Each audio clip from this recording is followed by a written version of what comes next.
Interstellar movie, जिसे Hollywood के master PCs में से एक माना जाता है और जिसके बारे में ये तक कहा जाता है कि इसके जैसी आज तक कोई और मूवी नहीं बनी। इस इंटरस्टेलर मूवी में एस्ट्रोनॉट्स की एक टीम को नासा द्वारा ब्लैक होल गारगांटुआ का चक्कर लगाते 3 प्लैनेट्स में से सबसे हैबिटेबल यानी रहने लायक ग्रह का पता लगाने के लिए भेजा जाता है। इस मूवी का ये ब्लैक होल गारगांटुआ पृथ्वी से 10 बिलियन लाइट ईयर्स दूर होता है, लेकिन वहां पर जल्दी से पहुंचने के लिए वो एक वर्म होल की मदद से टाइम ट्रैवल करते हैं जो कि शनि ग्रह के पास होता है। इस वर्म होल के जरिए इस मूवी का प्रोटैगनिस्ट कूपर और उनकी टीम टाइम ट्रैवल करती हुई दिखाई देती है। हालांकि इस मूवी के अलावा भी कई मूवीज में हमें ये टाइम ट्रैवल का कॉन्सेप्ट कई बार देखने को मिला है, लेकिन इस मूवी के बनने से कहीं ज्यादा पहले हमारे पृथ्वी के 2 इंसान ऐसे भी रहे हैं जिन्होंने सबसे पहले इस टाइम ट्रैवल को असलियत में अंजाम दिया है। लेकिन उनके बारे में जानने से पहले हमें ये जानना जरूरी है कि उन्होंने आखिर ये किया किस तरह से। हम सब टाइम ट्रैवल करते हैं। एग्जाम्पल के लिए हम अपने हर एक जन्मदिन के बीच 1 साल का टाइम ट्रैवल करते हैं और हम सभी टाइम में लगभग एक ही स्पीड से ट्रैवल कर रहे हैं, 1 सेकंड पर सेकंड की स्पीड से। नासा के स्पेस टेलीस्कोप्स हमें टाइम में पीछे देखने का एक तरीका भी देते हैं। टेलीस्कोप्स हमें उन सितारों और आकाशगंगाओं को देखने में मदद करते हैं जो हमसे बहुत ज्यादा दूर हैं। इन बहुत दूर की आकाशगंगाओं से लाइट को हम तक पहुंचने में काफी ज्यादा समय लगता है और लाइट तो स्पेस में सबसे तेजी से चलने वाली चीजों में से एक है। लाइट 1 साल में यानी 1 लाइट ईयर के दौरान 9.46 ट्रिलियन किलोमीटर्स का सफर तय कर लेती है। इसी लाइट ईयर्स की मदद से हम अंतरिक्ष में मौजूद बॉडीज की दूरी का भी पता लगाते हैं। इसलिए जब हम टेलीस्कोप से आकाश में देखते हैं तो हम देख रहे होते हैं कि वो तारे और आकाशगंगाएं बहुत समय पहले कैसे दिखाई देते थे। हालांकि जब हम टाइम ट्रैवल फ्रेज के बारे में सोचते हैं तो हम आमतौर पर 1 सेकंड पर सेकंड से अधिक तेज ट्रैवल करने के बारे में सोच रहे होते हैं, लेकिन उस तरह की टाइम ट्रैवल जैसी हमें केवल मूवीज या साइंस फिक्शन बुक्स में देखने को मिलती है, क्या वो रियल में पॉसिबल है? तो इसके बारे में साइंस कहती है हाँ, ऐसा पॉसिबल है। इस सब को जानकर हमारे दिमाग में सवाल आता है कि हमने ये कैसे जाना कि ये टाइम ट्रैवल मुमकिन है। आज से 100 से भी ज्यादा साल पहले एक महान वैज्ञानिक सर एल्बर्ट आइंस्टाइन के दिमाग में इस बारे में आइडिया आया था कि आखिर टाइम किस तरह से काम करता है। इसे उन्होंने रिलेटिविटी का नाम दिया। उनकी ये थ्योरी हमें बताती है कि टाइम और स्पेस एक दूसरे के साथ जुड़े हैं। इसी के साथ सर एल्बर्ट आइंस्टाइन ने हमें ये भी बताया था कि हमारे यूनिवर्स की एक स्पीड लिमिट है, लगभग 3 लाख किलोमीटर पर सेकंड्स। तो इस लिमिट का टाइम ट्रैवल के लिए क्या मतलब होगा? तो इस थ्योरी के अनुसार आप जितना तेजी से ट्रैवल करेंगे उतना ही स्लोली आप टाइम को एक्सपीरियंस करेंगे, यानी कि टाइम आपके लिए उतना ही धीमा बीतेगा। उनके इस थ्योरी को देने से अब तक के समय के दौरान वैज्ञानिकों ने कई एक्सपेरिमेंट्स के जरिए इसे टेस्ट भी किया और जिससे उन्होंने पाया कि सर एल्बर्ट आइंस्टाइन की ये थ्योरी पूरी तरह से सही है। एग्जाम्पल के लिए एक एक्सपेरिमेंट था जिसमें 2 घड़ियों को एक ही टाइम पर सेट किया गया। एक घड़ी जहां पृथ्वी पर रुकी जबकि दूसरी हवाई जहाज में उड़ी उसी दिशा में जिसमें हमारी पृथ्वी घूमती है।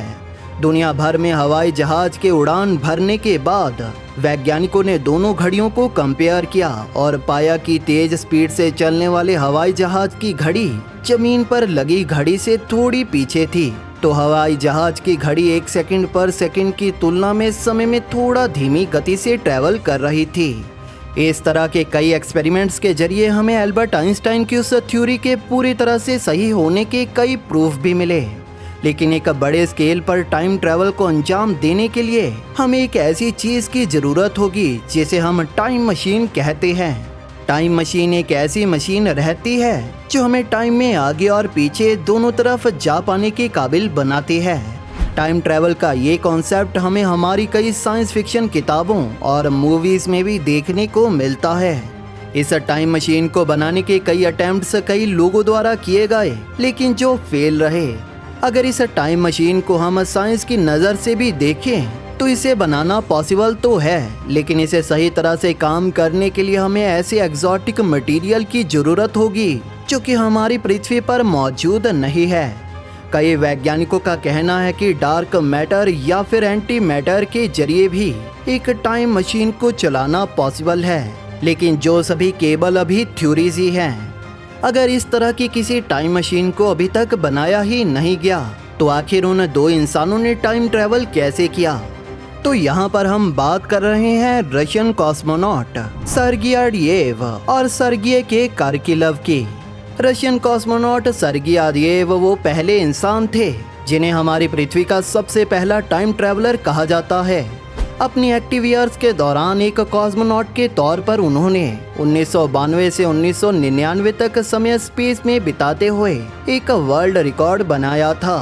अपनी MIR स्पेस स्टेशन की 3 विजिट्स के दौरान उन्होंने कुल 747 दिन लो अर्थ ऑर्बिट में बिताए थे, और जिस दौरान उन्होंने पृथ्वी के 12,000 चक्कर लगाते हुए कुल 515 मिलियन किलोमीटर का सफर तय किया था।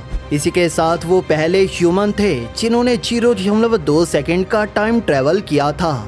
सर्गी आदियेव की 2003 में रॉसकॉस्मोस से रिटायरमेंट के बाद रशियन कॉस्मोनॉट सर्गी के कार्किलेव ने 803 दिन स्पेस में बिताए थे, जिसके साथ उन्होंने सर्गी आदियेव से ज़्यादा समय स्पेस में बिताते हुए उनका रिकॉर्ड तोड़ा था। लेकिन वो उनकी स्पीड के रिकॉर्ड को तोड़ नहीं पाए थे, क्योंकि जहां सर्गी आदियेव ने अपना 747 दिन का स्पेस में रहने का रिकॉर्ड MIR स्पेस स्टेशन पे बनाया था, वहीं पर उन्होंने 803 दिनों का अपना ये space record international space station पे बनाया था, क्योंकि MIR स्पेस स्टेशन को 2001 में रिटायर कर दिया गया। सर्गी आदियेव के MIR स्पेस स्टेशन पर बिताए गए उन 747 दिनों के दौरान वो हर घंटे 17,000 माइल्स पर आवर की स्पीड पर ट्रैवल कर रहे थे, और जिसकी बदौलत ही वो 0.2 सेकंड का टाइम ट्रैवल कर पाए। इसी के साथ ही जैसे हमने एल्बर्ट आइंस्टाइन की रिलेटिविटी से जाना कि जितना हम तेजी से ट्रैवल करेंगे उतना ही स्लो टाइम हमारे लिए बीतेगा, इस तरह से जितना हम लाइट की स्पीड के करीब जाते जाएंगे उतना ही समय हमारे लिए स्लो हो जाएगा। सर्गी आदियेव टेक्निकली अपने आप से 1 सेकंड के 5वें हिस्से जितने यंगर थे अगर वो पृथ्वी पर रहते। इस तरह से उन्होंने फ्यूचर में 1 सेकंड के 5वें हिस्से की यात्रा की है। इफेक्टिवली पृथ्वी पर हम में से बाकी लोगों की तुलना में 0.2 सेकंड कम को एक्सपीरियंस किया था। फाइनल कंक्लूजन, एक बड़े स्केल पर समय में आगे या पीछे जाना अभी हमारे फ्यूचर का एक सपना ही है। हालांकि कई वैज्ञानिकों का मानना है कि हम पास्ट में टाइम ट्रैवल किसी तरह से भी नहीं कर पाएंगे, लेकिन स्पेस में हम पास्ट को देख जरूर सकते हैं। हम अपने हर सेकंड के साथ टाइम में फ्यूचर ट्रैवल करते जा रहे हैं, लेकिन इसको एक बड़े स्केल पर कुछ दिनों से कुछ सालों के डिफरेंस को देखने के लिए अभी हमें वेट करना होगा।